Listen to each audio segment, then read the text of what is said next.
يا مساء الفل عليكم، اهلا بيكم في فيديو جديد. يمكن رمضان كريم، كل سنه وانتم طيبين. فقررت اتحنك واعمل حاجه مختلفه في رمضان ده. فقلت اعمل سلسله رمضان من تاني مع احمد يماني، اسم كده سينمائي، نحط رمضان من تاني مع احمد يماني. هنتكلم فيه عن حاجات ليها علاقه بالكوره وحاجات ليها علاقه برمضان. بس عايزينكم نعمل لايك كده عشان تشجعوني ان انا اعمل فيديوهات اكتر. ان شاء الله هتبقى الفيديوهات من فيديوهين لثلاثه في الاسبوع. هنتكلم عن حاجات ليها علاقه بالكوره وحاجات ليها علاقه برمضان. فيلا بينا نخش على اول حلقه.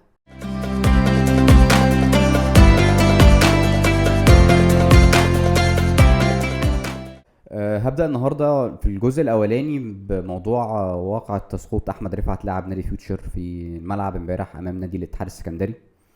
يمكن بغض النظر عن واقعة السقوط نفسها، ولكن هي بتخلينا دايما طبعا الأول نتمنى طبعا لأحمد رفعت الشفاء العاجل يا رب، وربنا ينجيه ويشفيه ويعافيه. ولكن دايما بتخلينا نفكر في الاهتمام بالجزء الطبي في المنظومة الرياضية المصرية، ويمكن دي من أضعف النقط اللي موجودة في الرياضة المصرية، لان مبقاش فيها اهتمام كبير. دايما اهتمام بالتاكتكس وبالفنيات، مفيش اهتمام شويه بالجزء ده. فنيجي نسال نفسنا كده مجموعه من الاسئله. الكشف الدوري المفصل اللي بيتم الصحي بيتم في الانديه كل قد ايه؟ الكشف اللي بيتم على مستوى الشباب والناشئين وهم صغيرين بيتم كل قد ايه؟ نفس الكلام على فكره بالنسبه للاتحاد الافريقي، ما احمد رفعت في فيوتشر بيشارك في الكونفدراليه الافريقيه ونفس الكلام. فمفيش اي اهتمام بالعنصر الطبي الحقيقه يعني. وفي الاخر احنا بنتكلم على روح بني ادم، يعني لاعب الكوره ده بيبقى شايل يعني روحه على كفه زي ما بيقولوا، لان هو في الاخر هو بيلعب بجسمه، فبالتالي معرض لاصابات ومعرض لحاجات كتير. فلازم شويه يبقى فيه اهتمام بالجزء حتى الوقائي الطبي، وده مش موجود.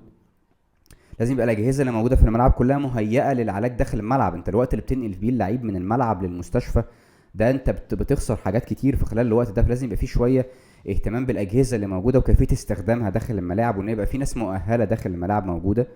والجزء بقى ال الاخير هو جزء التغذيه. يعني لاعب الكوره ده الصيام لازم ياكل حاجات معينه، ولازم يبقى فيه وجبات معينه بياكلها. لازم مباراه تبعد بوقت معين عن الوقت الفطار. يعني انت بتتكلم على وقت الفطار، وقت الفطار ده بيكون ما بينه وما بين الماتش حوالي 3 ساعات ل3 ساعات ونص. انت بتتكلم امبارح مثلا الماتش بدأ 9 ونص والفطار 6 ل 10 مثلا. انت بتتكلم عقبال ما اللعيب بيخلص فطار 6 ونص بينزل ساعتين، ينزل الاحماء وبعد كده بينزل الملعب. فلازم شويه يبقى فيه اهتمام بالحاجات دي. وفي النهايه لازم نبقى عارفين ان كل ده قدر من عند ربنا. انت ممكن تعمل بالاسباب وتاخد بكل الاسباب، ولكن قدر الله بيكون. وبالتالي يعني احنا لازم نعمل بالاسباب، وبعد كده قدر الله فوق اي شيء. لكن ما نبقاش بنعمل بالاسباب وبعد كده القدر لما يجي نبقى قاعدين. طبعا قدر الله فوق كل شيء، ولكن لازم يبقى فيه شويه اهتمام بالاسباب. اتمنى الشفاء لاحمد رفعت، ربنا يا رب يشفيك ويعافيك يا احمد رفعت وينجيك وتقوم بالسلامه ان شاء الله.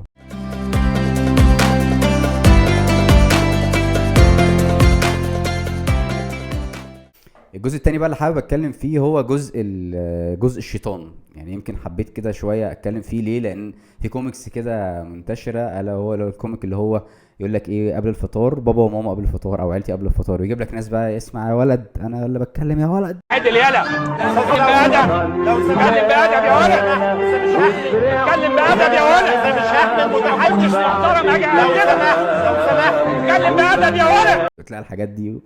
فلما جيت فكرت فيها بتلاقي فعلا اغلب الاوقات الناس بتتخانق او بتشد مع بعض بيكون في اوقات حلوه، وقت الفطار، وقت الافراح، وقت الحاجات. دايما الشيطان برضه هو ايه، شيطان ناصح. شيطان ناصح بيخش لك في الاوقات اللي انت بتكون حلو فيها، او الاوقات اللي انت بتكون مبسوط فيها او مرتاح فيها. سيبك مرتاح، لا انا لازم ابقى بني ادم اقدر عيشه اللي جابك، يخش لك في الاوقات دي.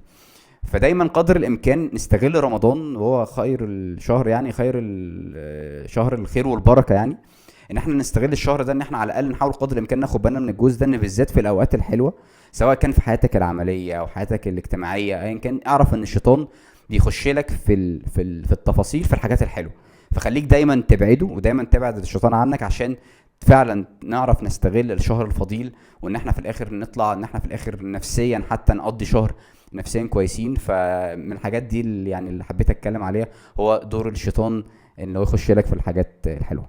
لو عجبكم الحلقه الاولى من رمضان من تاني مع احمد يماني، اعملوا سبسكرايب للشانل واعملوا لايك واعملوا شير عشان يوصل لاكبر عدد.